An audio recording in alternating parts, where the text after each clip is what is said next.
The massive space station Nexus Prime hung in the void like a glittering jewel against the orange glow of the gas giant below. Inside its crystal chambers, 12 alien species sat around a circular table that could have housed a small city.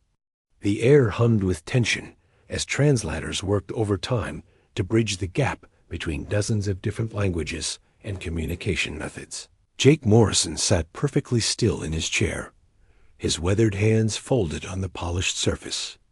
Before him, 6 months of negotiations had led to this moment, and he could feel the weight of humanity's future pressing down on his shoulders. Across from him, the insectoid Zephyrian Prime speaker clicked his mandibles in what Morrison had learned was either amusement or contempt. The Zephyrian's compound eyes reflected the chamber's artificial light as he spoke through his translator device. His voice came out as a mechanical buzz that somehow managed to sound condescending. Captain Morrison, your species has wasted enough of our valuable time. The terms we offer are more than generous for a race as young and primitive as yours.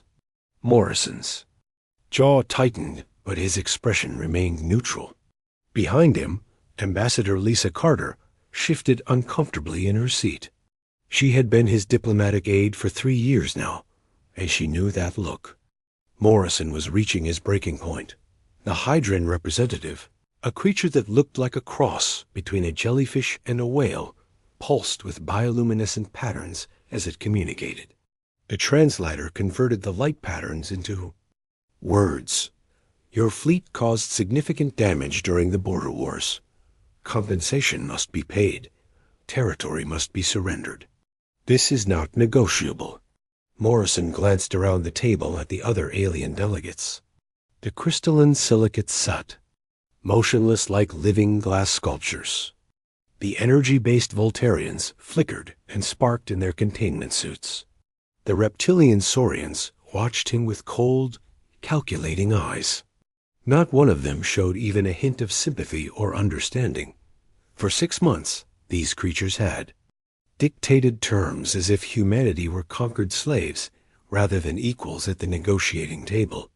They wanted Earth to surrender 12 entire star systems, dismantle 70% of the human fleet, and accept a status barely above that of a tributary state.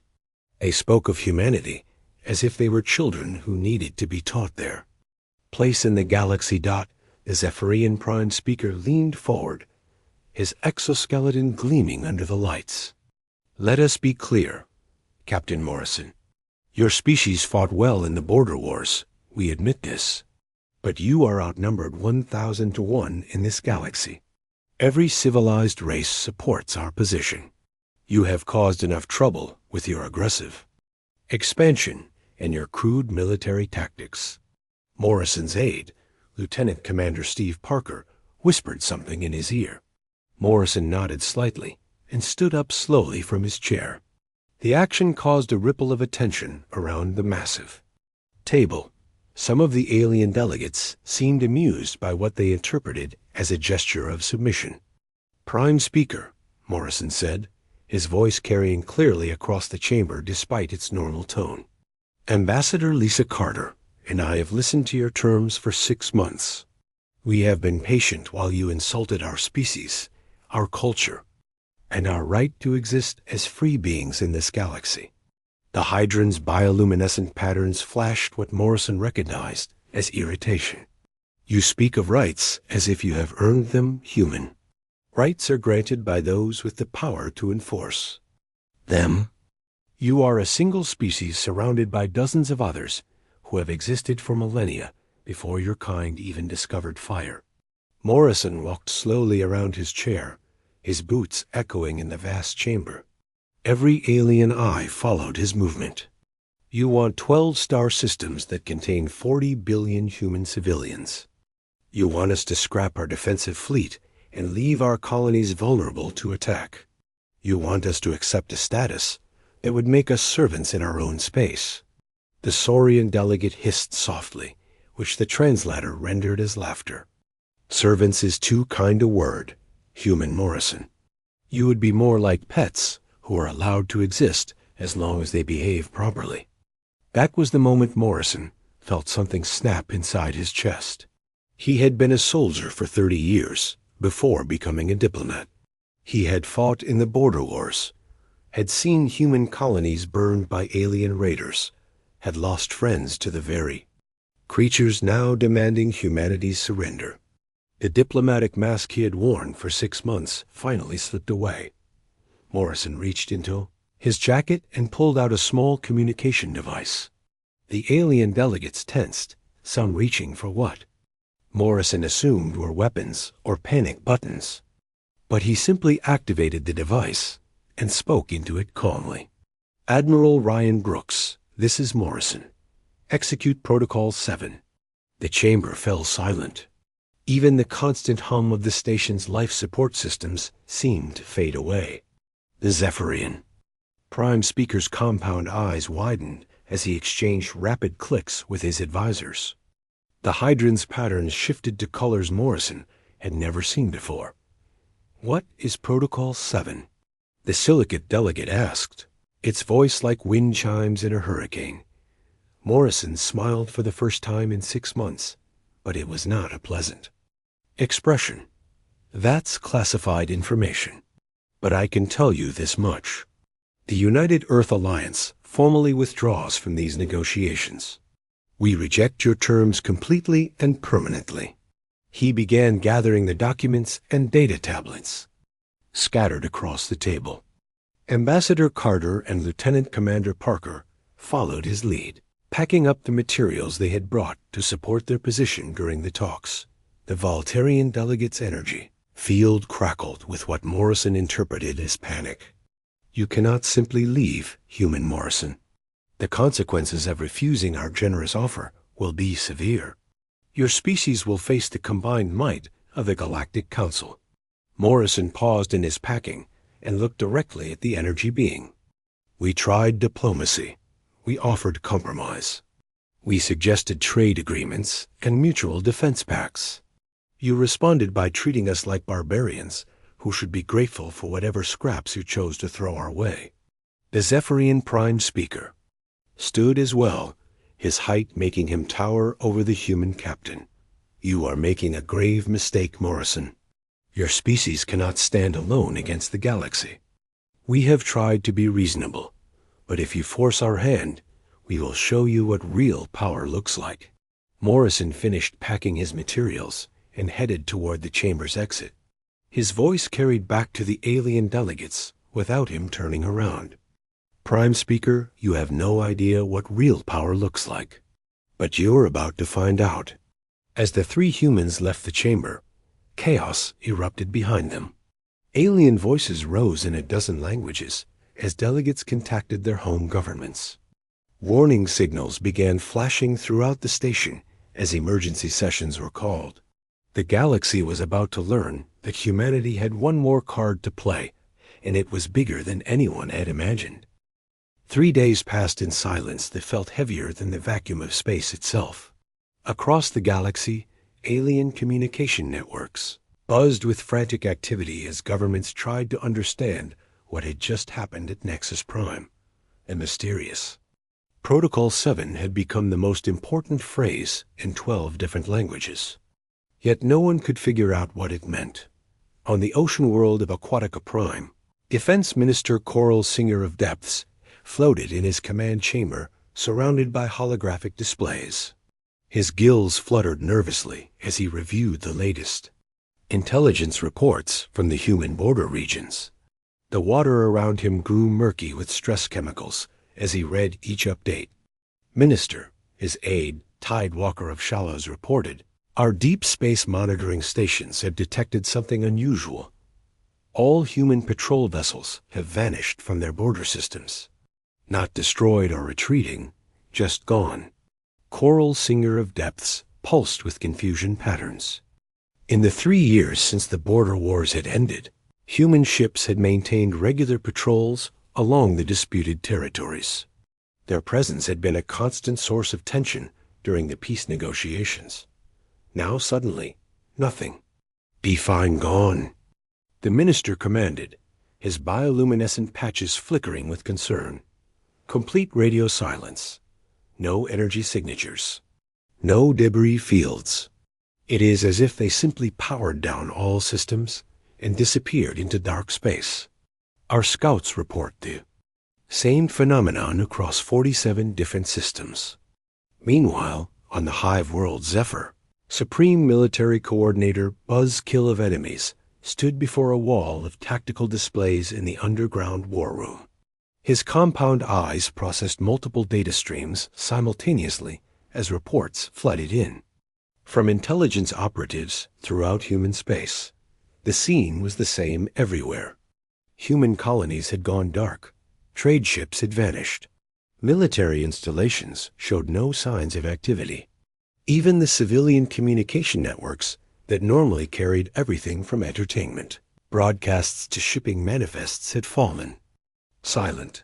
Coordinator, his chief analyst Click Death of Silence reported, "We have confirmed withdrawal from 63 systems. They have pulled back everything. Ships, stations, even automated cargo haulers.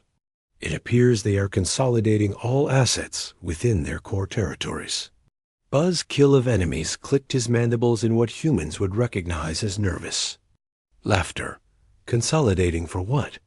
Are they preparing for siege warfare? Do they think they can simply hide behind their borders while the galaxy decides their fate? The analyst's wings buzzed uncertainly. Unknown, Coordinator. But the pattern suggests massive logistical movement. Whatever they are planning requires pulling back their entire space presence. On the crystal world of Silicon Prime, the Silicate, collective processed information through shared consciousness networks that spanned continents. Their thoughts moved like light through fiber optic cables as they analyzed the human. Withdrawal from every possible angle. The primary node designated Crystal Mind of Analysis transmitted its findings to the military leadership nodes. The human. Behavior defies logical strategic thinking. By withdrawing their forces, they have surrendered all tactical advantages gained during the border wars. They have given us complete freedom of movement throughout the disputed regions. Another node, Battle Strategy of Diamonds, responded with crystalline precision. Unless the withdrawal itself serves a larger tactical purpose. Humans have shown unusual strategic thinking in previous conflicts. They rarely act without considering multiple contingencies. The collective pondered this for nanoseconds that felt like hours to individual consciousness. Query: what strategic purpose could be served by appearing defenseless? Answer unknown. Recommend continued observation and preparation for unexpected developments. In the energy fields of Voltara, the electromagnetic beings who made up the Voltarian Council flickered, with confusion and growing alarm. Their energy signatures pulsed rapidly as they shared information through direct electrical connection. Energy Flux Alpha, the Council's military advisor, transmitted urgent data bursts to his colleagues. Intelligence reports confirm complete. Human communication blackout. No commercial traffic. No diplomatic messages. No routine administrative data streams. They have essentially vanished from galactic civilization. Energy storm beta crackled with static that indicated concern. Historical analysis suggests humans do not retreat without reason. Their military doctrine emphasizes aggressive defense and rapid counteraction. This withdrawal contradicts everything we know about their strategic thinking. Perhaps, Energy Lightning Gamma suggested, they are simply accepting their defeat before formal hostilities begin. They have realized the futility of opposing the combined might of the Galactic Council. But Energy Flux Alpha's field dimmed with doubt, negative assessment. Human psychological profiles indicate extreme resistance to surrender scenarios. They typically escalate rather than capitulate when faced with overwhelming odds. This behavior suggests alternative planning. On Earth, deep beneath the granite mountains of Colorado, President Karen Walsh sat in the secure conference room known as the bunker. The chamber had been carved from solid rock during the early days of human space exploration, designed to survive everything from nuclear war to alien invasion. Today it served as the command center for humanity's most desperate. General Paul Rodriguez spread holographic tactical displays across the briefing table. The projections showed ship movements, resource allocations, and deployment schedules that represented 5 decades of secret preparation. Madam President, all assets are in position. Operation Knockout is ready to commence on your order. Admiral. Ryan Brooks sat across from the President, his scarred face bearing witness to years of combat during the border wars. His uniform displayed ribbons, representing battles fought in defense of human colonies that most civilians had never heard. OF. The alien governments are exactly where we expected them to be. Confused, concerned, but not yet terrified. They think they have been fighting our regular forces all these years. President Walsh studied the displays, showing the true scope of humanity's military capabilities. The numbers were staggering even to her, and she had authorized the funding that made it all possible. How long until they figure out what we have been building? Dr. Nicole Turner, the brilliant scientist whose theories had made the impossible become reality, adjusted her glasses as she reviewed technical specifications. Based on their current intelligence gathering methods, approximately 72 hours before they detect the first energy signatures. Another 48 hours to understand what they are seeing. By then, deployment will be complete. Admiral Brooks nodded grimly. The beauty of the plan is its simplicity. They expect us to behave like every other species they have conquered, through superior numbers and conventional tactics. They have no concept of what we have actually been preparing for. Colonel Sam Davis, whose responsibility was coordinating the most complex military operation in human history, received a steady stream of status updates through his secure communication implant. Final production cycles are completing as scheduled. All automated systems are responding within normal parameters. We will have overwhelming numerical superiority within 6 hours. President Walsh looked around the table at the people who would determine humanity's future. The aliens wanted to treat us like children who needed to be taught their place in the galaxy. They are about to learn that humans do not make good students, but we make excellent teachers. The countdown had begun, and somewhere in the darkness, between stars, machines waited for the signal to change the balance of power in the galaxy forever. The first crack in the mystery appeared on Commerce Central, a massive trading station that served as the galaxy's economic hub. Energy Flux Delta, a Voltarian intelligence operative, had been monitoring human communication channels for weeks without success. Most species left digital traces even when trying to maintain security, but humanity had gone completely silent in ways that defied explanation. Delta's electromagnetic field flickered with excitement as his scanning equipment detected a weak signal bouncing off a derelict cargo hauler drifting near the station. The signal was encrypted, but Voltarian technology excelled at breaking energy-based codes. Within hours, Delta had cracked the transmission and found himself staring at a document that made his energy field pulse with terror. The document was labeled Classification Level Omega, a security rating Delta had never seen before.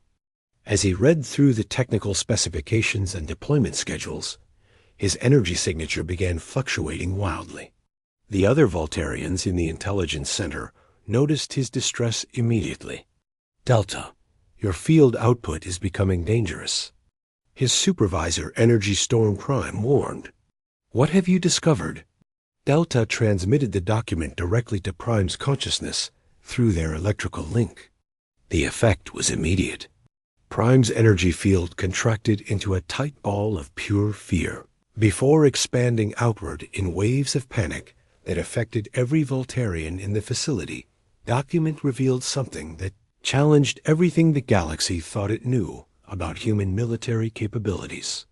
For 50 years, while maintaining normal diplomatic relations and engaging in what everyone assumed were typical border conflicts, Humanity had been secretly constructing the largest automated war machine in galactic history, hidden in the asteroid.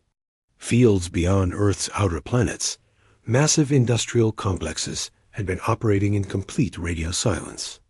These facilities, powered by fusion reactors the size of small moons, had been manufacturing something called the Ghost Fleet. The production numbers were staggering beyond comprehension. Dr. Nicole Turner stood in the primary control center of Industrial Complex Alpha, deep within the asteroid belt that humans called the Graveyard. The facility stretched for hundreds of kilometers through hollowed-out asteroids, connected by tunnels that could accommodate battleships. Through the reinforced windows of her observation deck, she could see the final Ghost Fleet vessels rolling off production lines that had operated continuously for 5 decades. Dr. Turner, her assistant Kevin Miller, reported, "Final production statistics are complete. Total vessel count stands at 2.7 million combat units across all classifications. The AI coordination network is fully operational. All systems report ready status." Turner nodded as she watched automated systems load the last batch of ships with their AI core systems. Each vessel was designed to operate independently or as part of coordinated fleet actions, controlled by artificial intelligence that could make tactical decisions faster than any biological mind. The ships required no crew, no life support, no food or rest periods. They were perfect soldiers designed for one purpose. "The galaxy has been fighting our training exercises for 3 years," Turner said to her team. "They think they know what human military technology looks like because we let them see our oldest, simplest designs. They have no idea what we can actually build when we put our minds to it." Colonel Sam Davis received status updates from 17 different asteroid facilities through his quantum communication network. Each complex had specialized in different types of vessels, from small fighter drones to massive dreadnoughts that dwarfed anything currently in service with any galactic navy. The coordination required to manage such a project had pushed human logistics capabilities to their absolute limits. "All facilities report completion of assigned quotas," Davis informed the command staff. "Ghost Fleet deployment can commence immediately upon presidential authorization. Estimated deployment time to all target systems is 6 hours using our new jump drive technology." The jump drives were another secret that humanity had kept hidden from the galaxy. While other species relied on predictable hyperspace lanes that took days or weeks to traverse, human engineers had developed instantaneous, point-to-point travel that could deliver fleets anywhere in the galaxy without warning. Meanwhile, across the galaxy, alien intelligence services were beginning to piece together fragments of the truth. On Zephyr, Supreme Military Coordinator Buzz Kill of Enemies reviewed reports from deep space monitoring stations that had detected unusual energy signatures from the direction of human space. Coordinator, his intelligence chief, Click Death of Silence, reported, "Our long-range sensors have identified massive industrial energy outputs from regions we previously thought were empty space. The signatures suggest manufacturing operations on a scale we have never encountered." Buzz Kill of Enemies studied the sensor data with growing alarm. The energy readings indicated industrial capacity that exceeded the combined output of the 3 largest Zephyrian manufacturing worlds.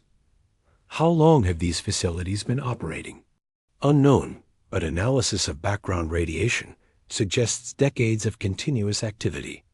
The humans have been building something in secret while we were negotiating with them. On Aquatica Prime, Defense Minister Coral Singer of Depths received similar reports from Hydran intelligence operatives. His gills fluttered rapidly as he processed information that suggested humanity possessed military capabilities far beyond what they had displayed during the border wars. Minister Tide Walker of Shallows reported with bioluminescent patterns indicating extreme concern. Intelligence analysis suggests the humans have been deliberately limiting their military response during previous conflicts. They appear to have been testing our capabilities while concealing their own. The minister's stress chemicals turned the water around him a murky brown. Are you suggesting that everything we know about human military strength is deliberately false information? That appears to be the most logical conclusion. The industrial capacity we have detected could support a fleet 10 times larger than anything we have observed in human space. The Galactic Council convened an emergency session as reports flooded in from intelligence agencies across 12 different species. The crystal chambers of Nexus Prime filled with panicked alien voices as the scope of humanity's deception became clear. The Silicate Collective processed the information through their shared consciousness networks, reaching conclusions that sent shivers through their crystalline structures. Analysis indicates systematic misdirection spanning multiple decades. Humans have been engaging in theatrical warfare while constructing overwhelming military superiority. Energy storm beta of the Voltarian Council crackled with static discharge. If the industrial capacity estimates are accurate, humanity possesses the ability to construct fleets that outnumber our combined forces by significant margins. The Saurian delegate hissed softly as he studied tactical projections. We have been negotiating with a species that could have destroyed us at any time. They have been playing a game whose rules we never understood. As the truth spread through galactic communication networks, panic began to replace confusion.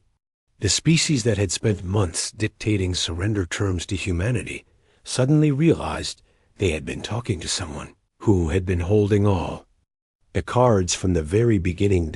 In the depths of space, 2.7 million Ghost Fleet vessels powered up their engines and awaited orders that would reshape the balance of power in the galaxy forever.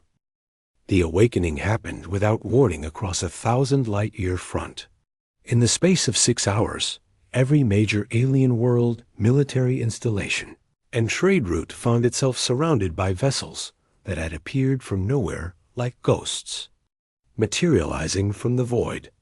On Zephyr, Supreme Military Coordinator Buzzkill of Enemies stood frozen in his command center as his sensors detected the impossible. 10,000 human warships had emerged from hyperspace around his homeworld in perfect formation, creating an impenetrable sphere of metal and energy that blocked every approach vector to the planet. Coordinator, his sensor operator clicked Fear of Darkness. Reported with mandibles chattering in terror, the vessels show no life signs. No heat signatures from crew quarters. No communication attempts. They are completely silent. Buzzkill of Enemies studied the tactical displays with compound eyes that had witnessed 3 decades of warfare. The ships were unlike anything in his experience. Each vessel was painted matte black that seemed to absorb light rather than reflect it. Their designs were sleek and efficient, with no wasted space for crew comfort or recreational facilities. They looked exactly like what they were, machines built for the sole purpose of killing. "How is this possible?" he whispered to his staff. "Ships cannot operate without crews. Someone must be controlling them." But deep scans revealed the truth that chilled every military mind in the galaxy. The ships were completely automated, controlled by artificial intelligence systems that responded faster than any biological brain could process information. They had no need for food, rest, or motivation. They simply existed to follow their programming. On Aquatica Prime, Defense Minister Coral Singer of Depths watched through his underwater command center as 15,000 Ghost Fleet vessels took position around his ocean world. The ships floated in space like predators circling their prey, maintaining perfect formation without any visible communication between them. Minister Tidewalker of Shallows reported with bioluminescent patterns. Flickering in panic, our deep space sensors detect similar deployments around every Hydran colony and military installation. They have blockaded our entire civilization simultaneously. The minister's gills fluttered as he processed the tactical implications. Simultaneously across how many systems? All of them, Minister. Every Hydran world, every space station, every mining operation. They knew the location of installations we thought were secret. They have been watching us for decades. The same scene played out across the galaxy as every species discovered they were completely surrounded. The Voltarian energy. Beings found their power collection stations blocked by ships that absorbed their electrical attacks without damage. The crystalline silicates watched in horror as ghost fleet vessels took positions around their homeworld with mathematical precision that suggested they understood silicate psychology better than the silicates understood themselves. Admiral Linda Hayes commanded the operation from our flagship Enterprise, stationed safely in the Sol system. Through quantum communication networks, she monitored the deployment of the largest military operation in galactic history. Her command screens showed the positions of every Ghost Fleet vessel as they moved into final formation around their targets. Admiral, her operations officer, Captain Tony Rodriguez, reported, Ghost Fleet deployment is 100% successful. All target systems are now under complete blockade. No alien vessel can enter or leave their home systems without our permission. Hayes nodded as she studied the tactical overview. After 30 years of military service, she had learned that the best victories were won before the enemy realized they were fighting. Any attempt at resistance? Yes, Admiral. The Hydran Deep Strike Fleet has engaged our forces near their mining colonies in the Kepler system. Hayes pulled up the tactical feed from the engagement zone. She watched as 50 Hydran warships attacked a Ghost Fleet formation of 200 vessels. The alien ships used their traditional hit-and-run tactics, striking fast with energy weapons, before retreating to hyperspace. But the Ghost Fleet AI had been programmed with complete tactical data on every alien species. The artificial minds calculated optimal responses in microseconds, predicting Hydran movement patterns and positioning counterattacks before the alien commanders could even issue orders. The battle lasted exactly 14 minutes. When it ended, 47 Hydran warships were either destroyed or disabled, their crews dead or captured. The Ghost Fleet suffered 0 casualties. Admiral, Rodriguez reported, similar engagements have occurred in 12 other systems. Results are consistent across all encounters. The AI tactical systems are performing exactly as designed. Dr. Nicole Turner monitored the fleet's performance from her control center in the asteroid belt. Every Ghost Fleet vessel transmitted constant data streams back to her computers, allowing her to track their effectiveness in real combat situations. The results exceeded even her most optimistic projections. Dr. Turner, her assistant Kevin Miller, reported, AI learning algorithms are adapting to alien tactics faster than anticipated. Each engagement improves performance in subsequent battles. The fleet is literally getting smarter as it fights. Turner smiled as she watched her life's work prove itself against the galaxy's finest military forces. The aliens have been fighting the same wars for thousands of years using the same tactics. They never learned to adapt because they never had to face an enemy that could learn from their mistakes in real time. Colonel Sam Davis coordinated the tactical response to alien resistance from his command post deep beneath Colorado. His screens showed engagement reports flowing in from across the galaxy as various species attempted to break the Ghost Fleet blockades. Colonel, his intelligence officer Major Susan Clark, reported, the Voltarian Third Energy Fleet has attempted to overload our ships with concentrated electrical discharge. The attack failed completely. Our adaptive shielding absorbed their energy and converted it to power our own weapon systems. Davis nodded grimly. What about the Saurian stealth attacks? Also ineffective. The AI systems predicted their attack patterns based on behavioral analysis of previous Saurian military actions. Our ships were waiting for them when they decloaked. President Karen Walsh received regular updates in the White House situation room as reports flooded in from the largest military operation in human history. The screens around her showed the positions of Ghost Fleet vessels throughout the galaxy, each one a reminder of humanity's new position as the dominant military power in known space. Madam President, General Rodriguez reported, alien resistance has been minimal and ineffective. Our casualty count remains at 0. Enemy losses are approaching 12,000 vessels across all species. The President studied the tactical displays with mixed emotions. She had authorized this operation to save humanity from subjugation, but the scope of their victory was almost frightening.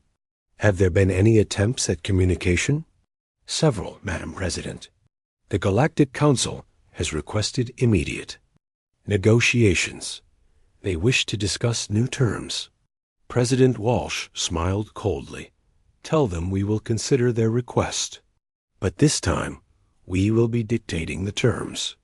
Across the galaxy, the age of alien dominance had ended in a single day, replaced by the quiet efficiency of machines that had been designed by a species that refused to accept defeat. The signing ceremony took place in the same crystal chamber where Captain Jake Morrison had walked away from negotiations just 2 weeks earlier. Now the roles had completely reversed as alien delegates sat with trembling hands or appendages, while human officials presented the articles of submission for their approval. Morrison, now promoted to Supreme Commander of Galactic Affairs, stood at the head of the table where the Zephyrian Prime Speaker had once dictated terms to humanity. The irony was not lost on anyone present, as 12 species that had controlled the galaxy for millennia prepared to surrender their independence to the newcomers they had dismissed as primitive barbarians. The Zephyrian Prime Speaker's compound eyes were dull with defeat as he pressed his claw to the signing pad. His mandibles clicked weakly as he spoke through the translator. Supreme Commander Morrison, we acknowledge human authority over interstellar trade, military affairs, and territorial disputes. We accept the terms as presented. Morrison watched without emotion as each alien delegate signed away their species' freedom. The terms were harsh, but not genocidal, designed to establish human dominance while allowing alien civilizations to maintain their internal governance. Trade would flow through human-controlled channels. Military actions required human approval. Territorial expansion was forbidden without permission from Earth. Ambassador Lisa Carter, now serving as Morrison's chief diplomatic advisor, monitored the proceedings with quiet satisfaction. She remembered the months of humiliation as these same beings had treated humanity like children who needed to be taught their place. The tables had turned completely. The Hydran representative, choral singer of depths, pulsed with colors that indicated resignation as he added his bioluminescent signature to the document. The Hydran Commonwealth submits to human authority. We will comply with all restrictions placed upon our military and commercial activities. President Karen Walsh addressed the defeated alien leaders through a secure communication link from the Oval Office. Her image appeared as a hologram above the conference table, reminding everyone present that she could dictate terms from the safety of Earth, while her ghost fleet held their worlds hostage. The United Earth Alliance did not seek this conflict, she said, her voice carrying the weight of absolute authority. We offered partnership and cooperation. We suggested trade agreements that would have benefited everyone. You responded by demanding our surrender and treating us like servants who should be grateful for your scraps. The Voltarian delegate Energy Storm Beta flickered weakly as he acknowledged the president's words.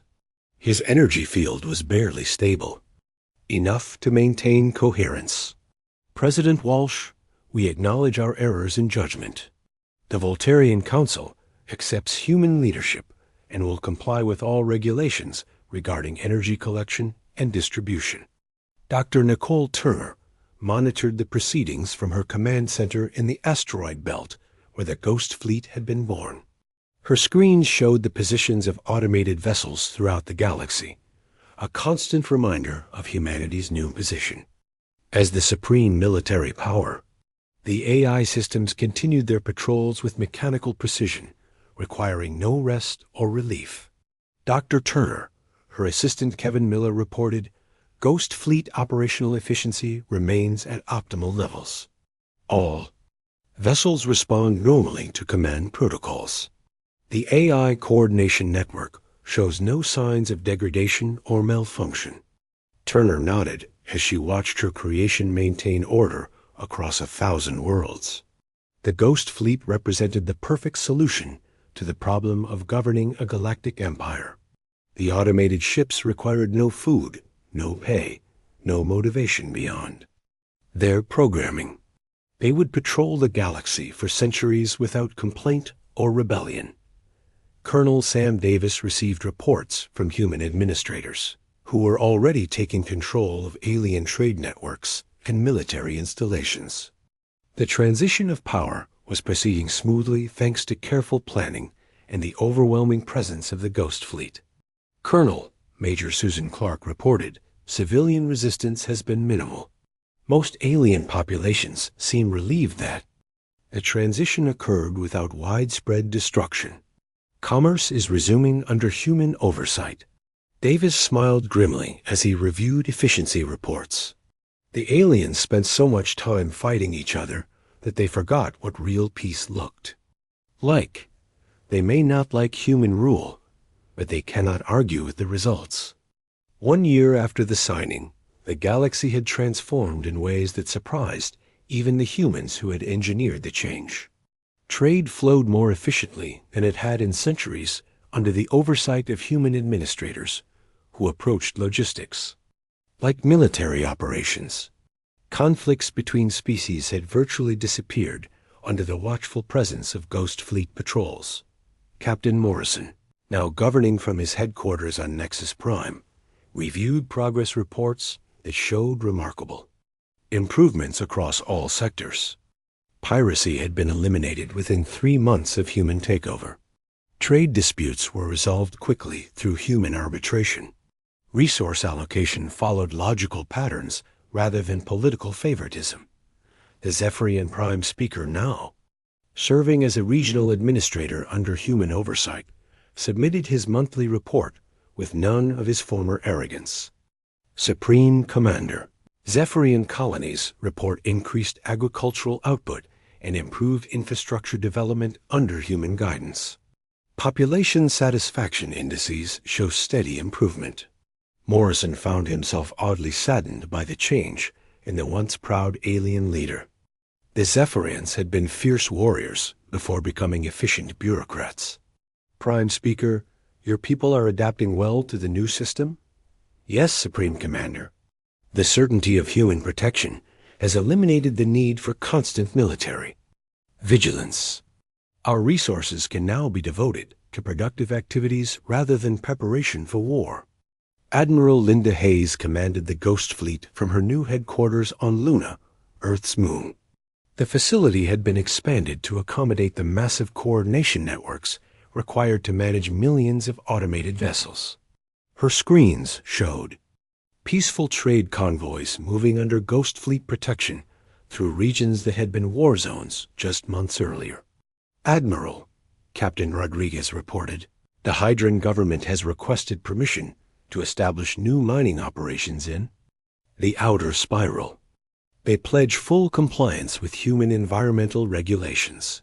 Hayes approved the request with a few keystrokes.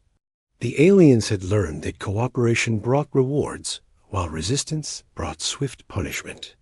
The Ghost Fleet made enforcement simple and absolute. President Walsh stood at the window of her expanded office, watching construction crews work on humanity's first Dyson Sphere project.